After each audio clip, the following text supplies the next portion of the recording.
जब जिंदगी बहुत संघर्ष में चल रही हो, बहुत दुख का जीवन चल रहा हो, बहुत कष्ट का जीवन चल रहा हो, बहुत कष्टमय जीवन चल रहा हो, तब शमी के 5 पत्ते, शमी के 5 पत्ते एक दुर्वा के साथ एक अक्षत चावल का एक दाना, वो भी हल्दी में भिंगोया हुआ हो या केसर में भिंगोया हुआ हो, शमी पत्र 5, एक दुर्वा, एक चावल का दाना, जो दिल से हृदय से बेलपत्री के वृक्ष के नीचे पार्थिव लिंग का निर्माण कर कर मट्टी का शिवलिंग बनाकर प्रदोष काल में, मतलब शाम के समय पर शिवलिंग बनाकर उस पे जल चढ़ाकर, जो ये 5 शमी का पत्र, एक दुर्वा और एक चावल का दाना, अपनी कामना कर कर, जो दुख चल रहा है बाबा से विनय कर कर एक एक पत्ता जब समर्पित कर दे, फिर एक दुर्वा समर्पित कर दे, फिर एक चावल का दाना समर्पित कर दे और बाबा का वहीं पर पुनः विसर्जन कर दे, 3 महीना तो जाने दो, 15 दिन के अंदर वो दुख कटता जरूर है, चाहे कोई भी दुख, किसी भी तरह का दुख क्यों नहीं। एक बेलपत्र के वृक्ष की परिक्रमा करने वाले को हजारों अश्वमेध यज्ञ का फल प्राप्त हो जाता है, हजारों अश्वमेध यज्ञ का फल प्राप्त हो जाता है। उसी तरह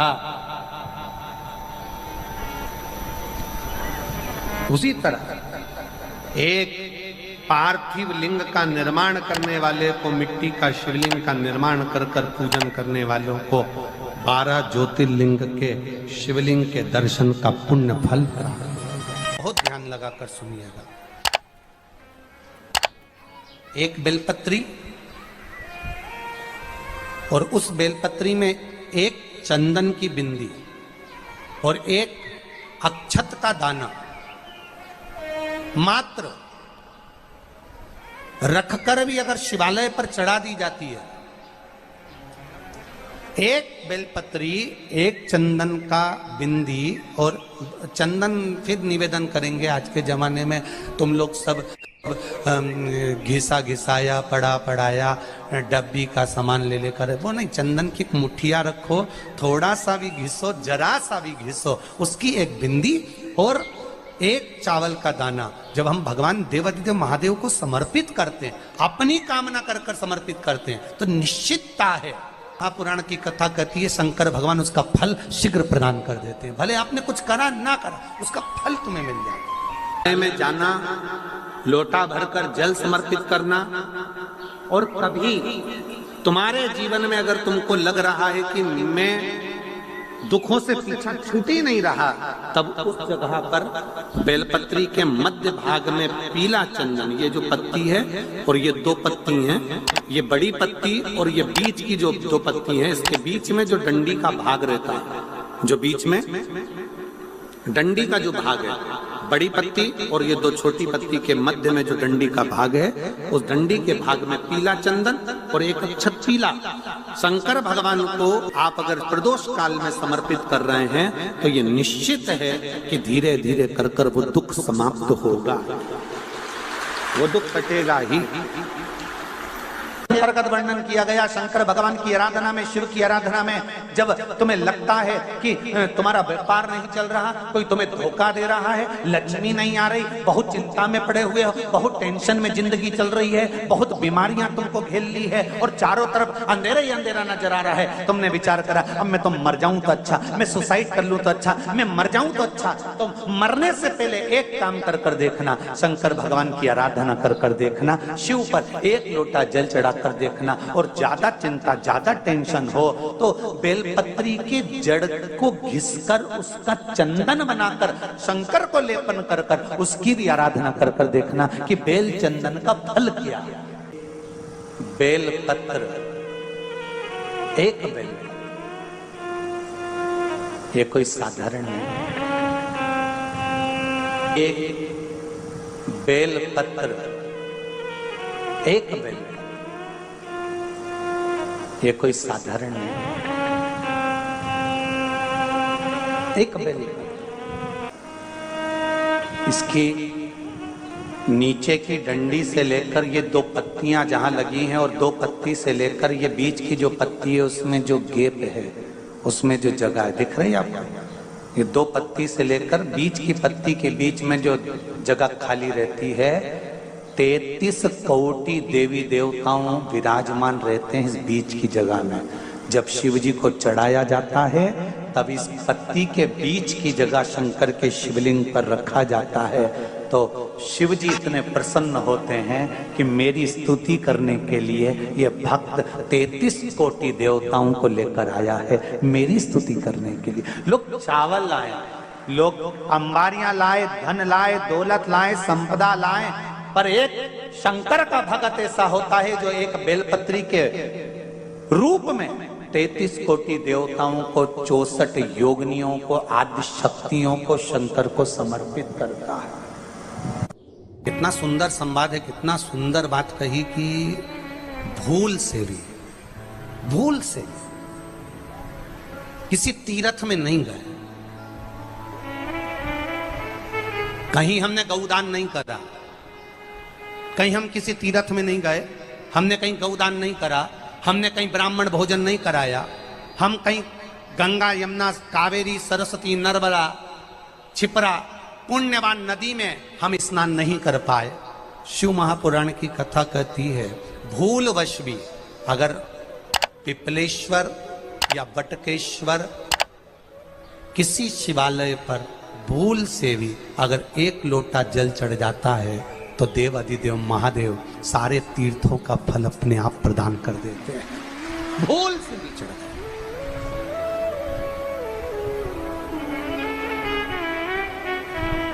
एकांतेश्वर महादेव किसी तीर्थ में नहीं गए, कहीं हमने गौदान नहीं करा, कहीं हम किसी तीर्थ में नहीं गए, हमने कहीं गौदान नहीं करा, हमने कहीं ब्राह्मण भोजन नहीं कराया, हम कहीं गंगा यमुना कावेरी सरस्वती नर्मदा छिपरा पुण्यवान नदी में हम स्नान नहीं कर पाए।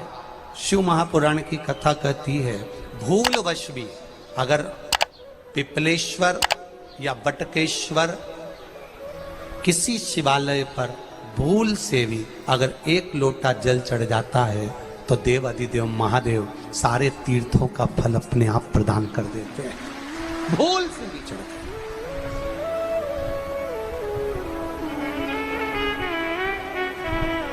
एकांतेश्वर महादेव जो कि एकांत में बैठा हुआ है, एकांतेश्वर महादेव अकेला बैठा है अलमस्त होकर।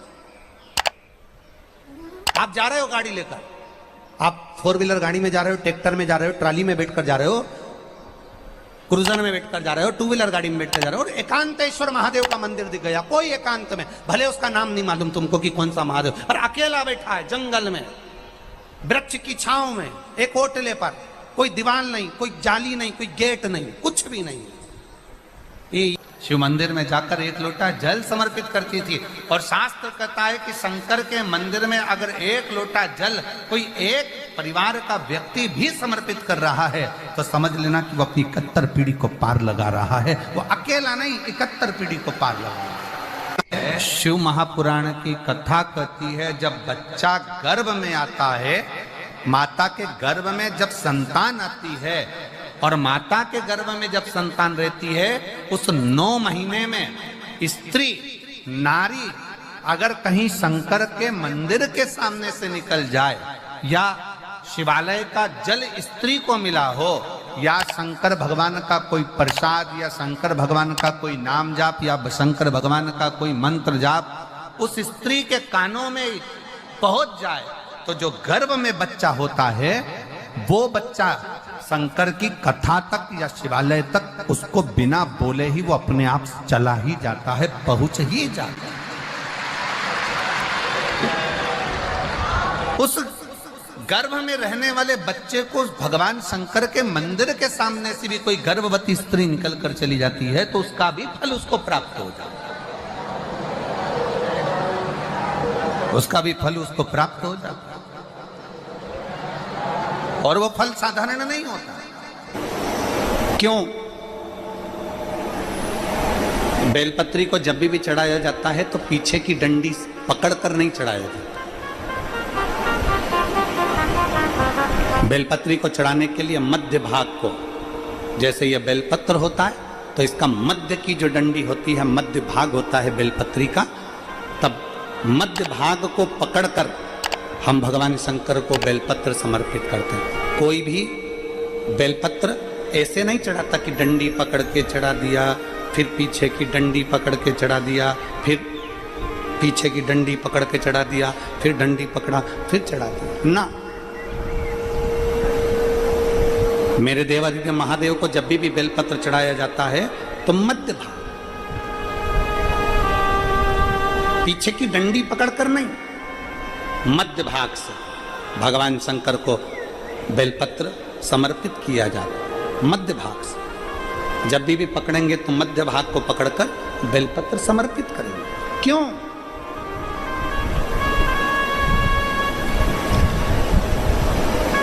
क्योंकि हमने भगवान शिव को मध्य भाग पकड़कर इसलिए समर्पित करा कि ये केवल बेलपत्र का मध्य भाग नहीं है मेरे शंभू, मेरे हृदय के मध्य भाग को मैं आपके चरणों में समर्पित कर रही हूं। मेरा दिल, मेरा हृदय, मेरा चित्त मैं आपको दे रही हूं। मध्य भाग एक विश्वास के साथ दे रही हूं। इतनी सुंदर बात नंदी ने कही है। नंदी ने ये बात जो कही वो वास्तव में बड़ी सुंदर है कि मान लो यदि कोई कार्य तुम्हारा हो नहीं रहा और पूरी दुनिया में तुमने कर देख लिया, बहुत प्रयास कर देख लिया, तो भी वो कार्य अगर तुम्हारा नहीं होता, तो फिर एक काम करो कि शिव की स्तुति करो, शंकर की स्तुति, शंकर का गुणगान, शंकर की भक्ति, शंकर का स्मरण।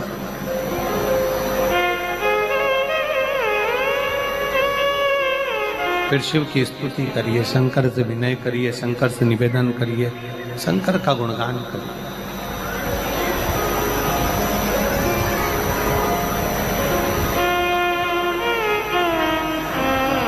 पर भगवान की भक्ति होती कब? जितने आस्था चैनल पर कथा सुन रहे हैं, जितने फेसबुक यूट्यूब पर कथा सुन रहे हैं, जितने पंडाल में बैठकर शिव भक्त कथा को रसपान कर रहे हैं, उनसे निवेदन करूंगा कि शंकर की भक्ति होती कब है, शंकर का स्मरण कब होता है, शंकर की भक्ति कब होती है, शंकर की कथा सुनने में मन कब लग सकता है? जब अपने भीतर की अभिमत्ता, अपने भीतर का अहम, अपने भीतर का अहंकार, अपने भीतर की आसक्ति, अपने भीतर का काम, अपने भीतर की तृष्णा जब दूर हो जाए तो समझो कि आप शिव में मन लगा बैठे। कितने सारे लोग बैठे हैं यहाँ पर कथा में, सब पंडालों के अंदर लोग शिव भक्त बैठे हुए हैं। कई लोग ऐसे भी होंगे जिनका आकर बैठ तो गए पर दिल नहीं लगता। दो जल व्यक्ति के जीवन को बदलते। कितने जल? जम के बोलो जरा। दो जल। एक देवादिदेव महादेव के लिए भरा गया एक लोटा जल, और दूसरा है स्वयं के लिए भरा गया एक लोटा जल। यहाँ पर अगर बुजुर्ग मेरी माताएं बैठी होंगी, मेरी जीजियां बैठी हैं, मेरे जीजा बैठे हैं, बुजुर्ग जितनी माताएं बैठी हैं, वो पुराने समय का अगर लेख उठाकर देखेंगे तो पुराने समय के लोग भोजन करने बैठते थे ना, तो भोजन करने से पहले अपने पानी के लोटे को भरकर, अपना गिलास भरकर बैठते थे। किसी ने देखा है कि नहीं देखा? जम के बोलो जरा, देखा है आप लोगों ने? पुराने समय के लोग जब भोजन करने बैठते थे, पुराने समय के लोग जब भोजन करने बैठते थे तो अपना पानी का गिलास, अपना पानी का लोटा पहले भरकर आसन लग जाता था। बहू आसन लगा देती थी, बहू खाना बना देती थी, घर की पत्नी खाना बना देती थी, भोजन बना देती थी, घर के लोग भोजन दे देते थे। थाली कोई भी लगा कर ला कर दे, थाली कोई सजा कर ला कर दे, पर घर का जो व्यक्ति खाना खाने बैठता था, भोजन करने बैठता था, वो अपना पानी स्वयं भर कर बैठता।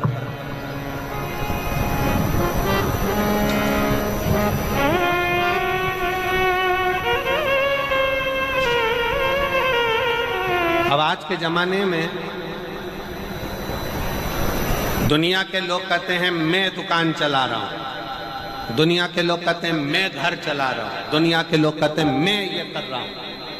तुम अपना खुद का पानी भरकर तो बैठ नहीं रहे और कह रहे हो कि घर चला रहा हूं। स्वयं का एक गिलास पानी व्यक्ति नहीं भर पा रहा। कितना सुंदर कहा है महाराज जी। बहुत सावधानी से सुनिएगा। दो जगह का जल व्यक्ति के जीवन को बदल देता है। एक शिव के लिए भरा गया जल और दूसरा स्वयं के लिए भरा गया जल। स्वयं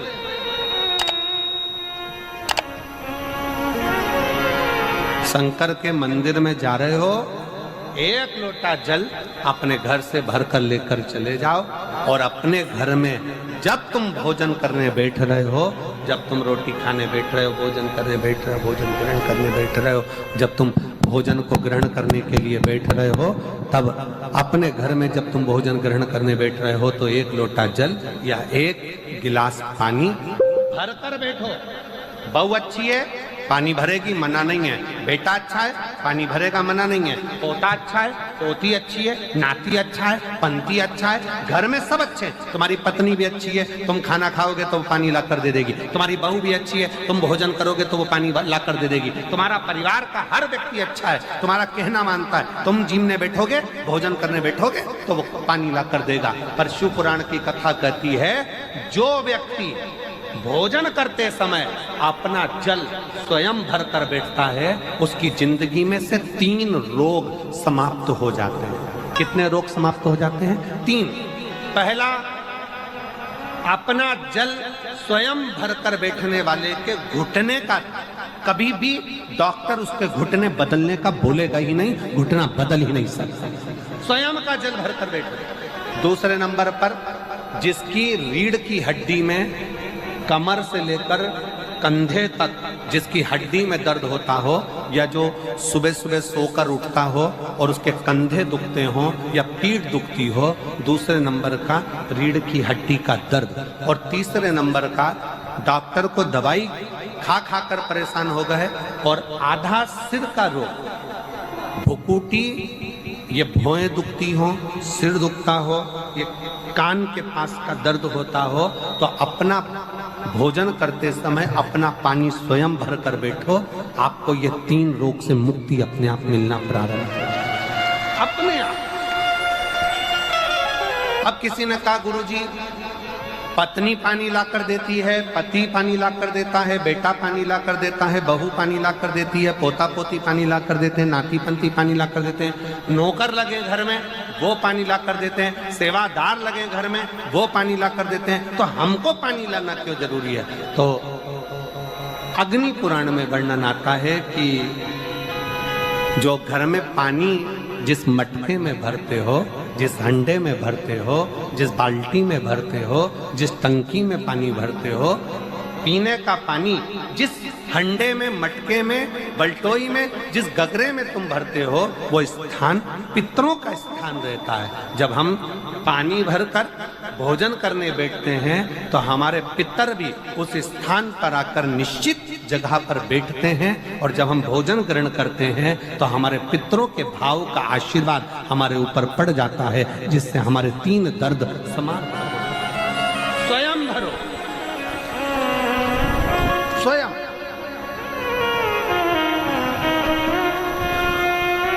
अब आज का जमाना इतना विचित्र है कि नौकर चाकर, परिवार, घर इतना बड़ा हो गया।